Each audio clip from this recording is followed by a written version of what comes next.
Okay. Mic check 1 2 1 2. It's the Y2K Collector, and tonight I'm talking about hustle culture. That is the culture that we're in, and that's the topic that's on my mind for this evening. And I'm talking about it for a couple of reasons. One, a lot of the ways that we collect video games is by flipping other video games. We go to yard sales, we go to thrift shops and pawn stores, and we try to find items that we can flip so that the net result is us being able to get video games for free. But that is just a microcosm of the ultimate hustle culture that we're in. And you know, while some of us may only do it so that we can get video games, some people are doing it to actually feed themselves and their families. And I kind of wanted to talk about that because it seems like in today's society, hustle culture is just a part of what we do everywhere. And I'm from the Big Apple. I'm from NY. And you know, this is a city that's known for hustlers. We're known for hustling. And honestly, Frank Sinatra said it best. If you can't make it here, you won't make it anywhere, because there's so many ways that you can hustle in New York outside of video games. There's so many different things you can sell. There's so many ways that you can generate income that if you really wanted to kind of hustle your way through, New York is definitely the place to do it. But what I'm seeing is that people all over the country are heavily involved in hustle culture, from the Midwest to the South, all the way to the West Coast. People are doing everything that they can to spark up a hustle. And it's not only folks who are unemployed. You have folks who have full-fledged careers who are engaging in the hustle, who are starting to find side gigs, side hustles, different ways that they can earn additional income, because it just seems like today a job isn't enough. And you know, they're saying that the six-figure income is now the new minimum wage. It's almost like you have to be making $100,000 to be able to survive in most major cities. And I'm talking about cities like New York, Chicago, LA, Boston, Atlanta, you name it. I mean, if you're going to do anything significant financially, and by significant, I mean, if you're looking to acquire assets, build assets, and obviously there's two types of assets, right? You have real assets and then you have paper assets. The real assets are the most common. There's going to be real estate. Real estate is probably going to be the biggest and best asset that you can get under your belt. But it's not the only real asset that's out there, right? You've got, some people consider diamonds, right? Precious metals. So diamonds, I said precious metals and then I said diamonds, but precious metals and precious stones, I should say. So you've got gold, you've got silver, you've got platinum, you've got diamonds and rubies. Those are precious metals and stones that are also real assets. Then you've got things like paintings, antiques, you know, just really anything that holds significant value, that is highly sought after or desirable. Some people might place video games in this category, depending on the video game you're talking about. If you've got an extremely rare game, if it's something that's been graded or something that's been identified as a one-of-a-kind unique piece, or something that you just don't see quite often, that too might be able to fall into the category of real assets. And then you've got paper assets. You've got your stocks, your bonds, your mutual funds,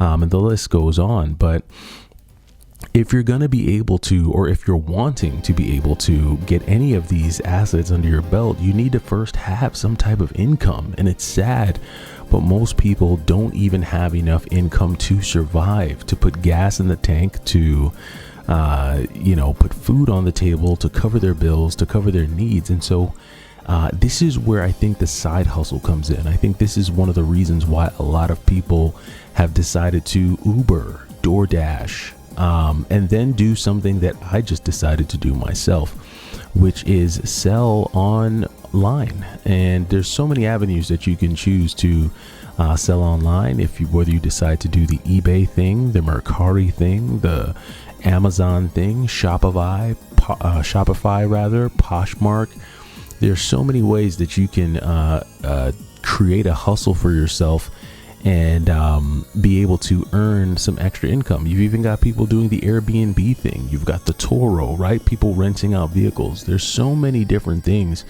that people can do, and there are these online platforms that are allowing people to do this and move faster than they would if they were to just try and do it on their own. And so this hustle culture has just saturated this generation, because I think, unfortunately, we don't have the same opportunities that the generations before us had because of the crazy amounts of inflation. And you know, we could spend a whole hour talking about the reason for the state of the economy, but what it has led us to is this situation that we're in now, where everyone's hustling.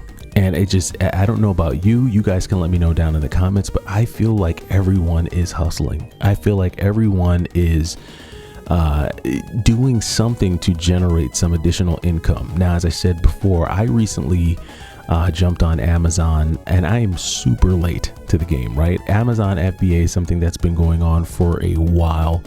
People have been selling online for quite some time, and so I'm late to the game, but I still feel like the reason why I'm doing it, right, is, do I need the money from selling on Amazon.com? No, I don't. But I do think that there could be a day where I may need it, right? I may need to know how to run an online business, how to manage an e-commerce business. And I think Amazon has created a very, as simple as you can get, platform for you to be able to reach millions of customers without really doing much. And to me, it's more so an educational experience than it is anything else. Now, I'm very familiar with hustle culture. As I've said before, I've been selling stuff since I was a kid. As a matter of fact, when I used to walk to school, there was I don't know how many of you have this in the cities that you live in, but there used to be these little machines. I don't see them around as much as they were as I did back in the day, but there used to be like these little machines, and you would put 25 cents in, and when you put 25 cents in, you would turn this dial, and it would drop down one of these like little plastic jars. And in the plastic jar, it could be anything from a plastic soldier to one of those little like mood rings to like these little fake plastic, gemstones. It could be stickers. Sometimes they would have candy. And if you grew up in the 90s, you know exactly what I'm talking about. It'd be these little like 25-cent vending machines that were automated, and you just stick your quarter in, you turn a dial, and it would drop some type of prize for you down there, and you would hear the plastic roll out, and then you'd pull it out. I noticed towards the end of the 90s and in the mid 2000s, those things just started disappearing. I don't know where those things are. Super nostalgic whenever I see them, but let me not digress. So I remember there used to be one of those machines that I would pass on my way to school, and inside one of them had a jar it would be like a number of jars that would have all types of different gems, stones in them, right? So it would be just different like gemstones that you could use in there. And I remember there would be like maybe 3 of them in a jar. And I remember I would walk by and I would use 2 quarters, right? I would spend 50 cents and buy 2 jars of these little gemstones, and they would come 3 a piece. So I'd spend 50 cents and I would end up with 6 of these gemstones. And then I would go to school in elementary school and I would sell each of the gems for a quarter a piece. And so that would enable me to flip 50 cents into $1.50. So I've always been into that type of hustle culture.